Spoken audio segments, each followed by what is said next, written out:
Bonjour à tous, on se retrouve pour un nouveau concept de vidéo sur la chaîne, vous faire un point mensuel sur les prochaines sorties de jeux de société. En septembre, nous allons être régalés par de nombreuses sorties. Juste avant de vous les présenter, je vous invite à vous abonner à la chaîne pour nous soutenir et d'aimer la vidéo pour nous montrer que le concept vous plaît. Nous commençons avec la prochaine sortie très attendue de Trek 12 Amazonie, à l'inverse de la première version Himalaya qui nous faisait gravir la plus haute chaîne de montagnes. Dans Amazonie, nous allons tracer des sentiers à travers la forêt tropicale et observer sa faune et sa flore abondantes. Deux modes de jeu nous seront proposés, le mode exploration, nous invitant à découvrir les mystères de l'Amazonie en compagnie d'autres joueurs, et le mode solo qui va nous permettre d'explorer cette forêt tropicale en compagnie de Max, un grand explorateur. En comparaison à Trek 12 Himalaya, Amazonie apporte deux grandes nouveautés. Après avoir créé notre sentier, nous pouvons observer les animaux pour gagner de précieux points bonus. Mais attention mauvaise rencontre, piranha, migales et autres joyeusetés pour le bien-être de la partie.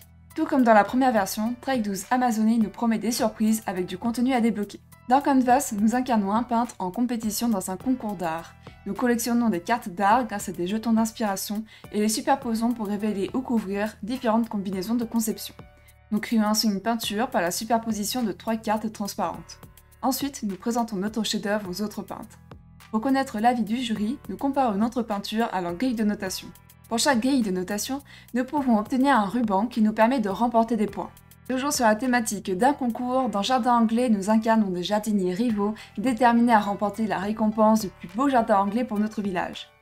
Nous allons devoir disposer des fleurs, planter des arbres, entretenir des pelouses et aménager des pièces d'eau pour impressionner le jury. Chaque élément doit être disposé avec soin dans un espace de 9 cartes pour les aligner avec les récompenses les plus profitables. Dans Le Roi est mort, le royaume est divisé. Alors que l'instabilité gagne du terrain, le royaume cherche désespérément un nouveau roi. Seul ou en équipe, nous devons faire des choix décisifs pour permettre à une faction d'être majoritaire sur le plateau.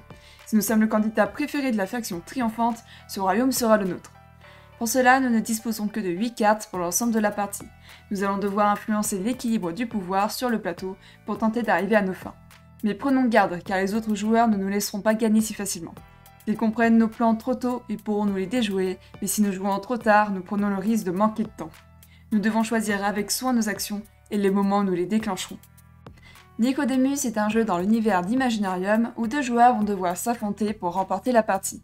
Nicodemus Gédéon prend sa retraite. Nous incarnons deux assistants de l'usine à rêve s'affrontant pour prendre la relève de Gédéon. Nous allons devoir prouver que nous sommes le plus légitimes en réparant des machines et en réalisant des projets le plus rapidement possible afin d'être le premier à marquer 20 points en plus. Pour les amoureux de The Crew, la relève arrive. The Crew Mission Sous-Marine est un tout nouveau jeu dans la lignée de The Crew, vainqueur du Kennerspiel et de l'As d'Or Expert. The Crew Mission Sous-Marine est un jeu de pli coopératif conservant les mêmes bases que The Crew.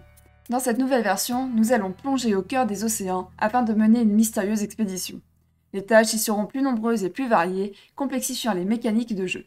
La communication est également revisitée, désormais les jetons seront mis en commun, permettant à chaque joueur de faire passer des messages. Cette année, difficile d'être passé à côté de Micro Macro Crime City, qui a été nommé As d'Or 2021. Bonne nouvelle, Micro Macro revient dans un second volet, nommé Full House, avec 16 nouvelles enquêtes à mener. Micro Macro est un jeu coopératif dans lequel nous incarnons des détectives chargés de résoudre des affaires criminelles dans une ville littéralement remplie de crimes. Nous choisissons une enquête et devons répondre aux questions qui nous permettront de remonter l'affaire et de découvrir toute l'histoire pour enfin classer l'enquête. Le 10 septembre est la sortie de Sombre Royaume de Valeria. Le temps est venu de rallier vos troupes et de faire régner les sombres royaumes de Valeria.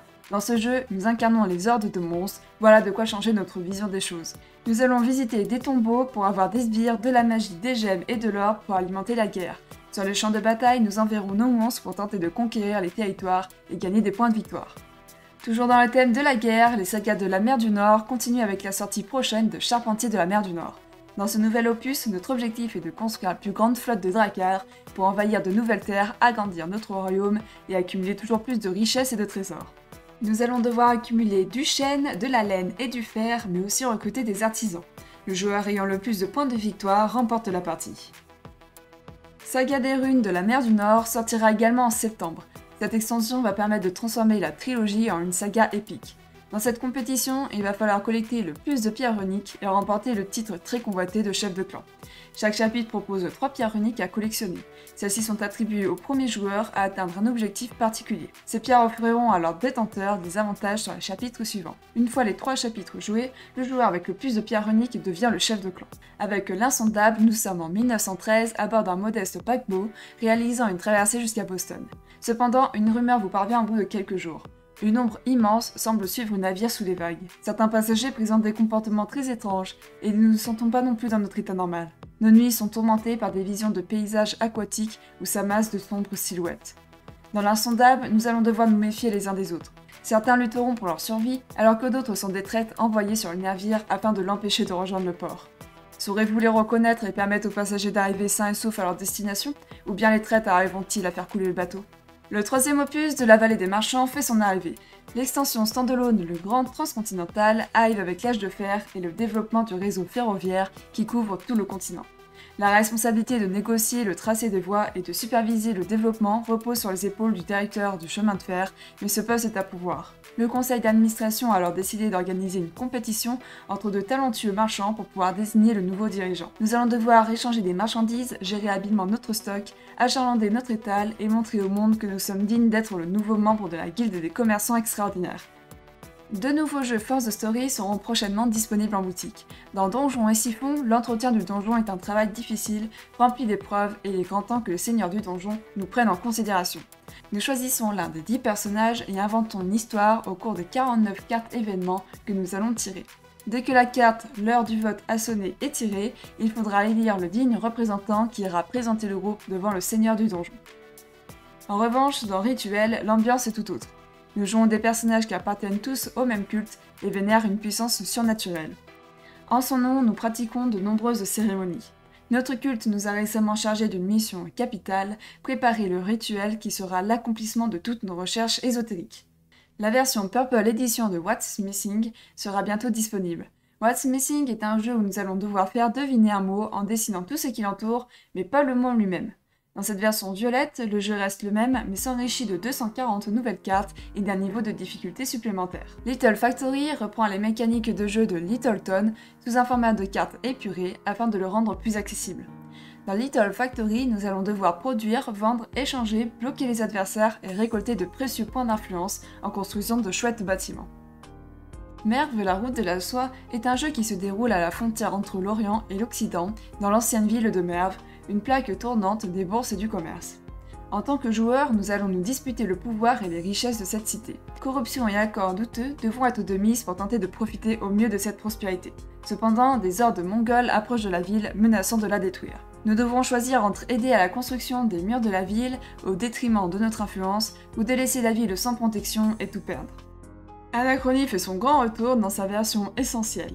Anachronie est un jeu de science-fiction se déroulant au XXVIe siècle après une apocalypse. Les survivants se sont organisés en 4 idéologies, la voie pacifiste de l'harmonie, la voie reculée de la domination, la voie rusée du progrès et la voie religieuse du salut. Nous allons devoir prendre les commandes des exosquelettes, voyager dans des failles temporelles et gérer des ouvriers spécialisés pour tenter de surpasser nos adversaires. Eki est un jeu de stratégie où nous devons faire prospérer la ville d'Edo en veillant au bien-être de la population. Pour remporter la partie, nous devons devenir le meilleur Edoko. Pour cela, nous allons recruter des personnages de différents corps de métier, puis les faire travailler dans la grande rue de Nihonbashi pour leur faire accumuler de l'expérience jusqu'à leur départ en retraite. Celui qui accumulera le plus de Iki remportera la partie. Le sultan souhaite bâtir un nouveau royaume du nom de Almadi. Dans Almadi, nous incarnons les conseillers du sultan et devons composer un territoire prospère. Vallées somptueux, fraîches oasis, marchés opulents et majestueuses caravanes. En agençant mieux les paysages entre eux, nous pourrons utiliser l'effet de nos tuiles pour atteindre au mieux nos objectifs. Le joueur qui aura marqué le plus de points grâce à ses paysages, ses rubis, les effets ou encore les objectifs royaux sera déclaré vainqueur.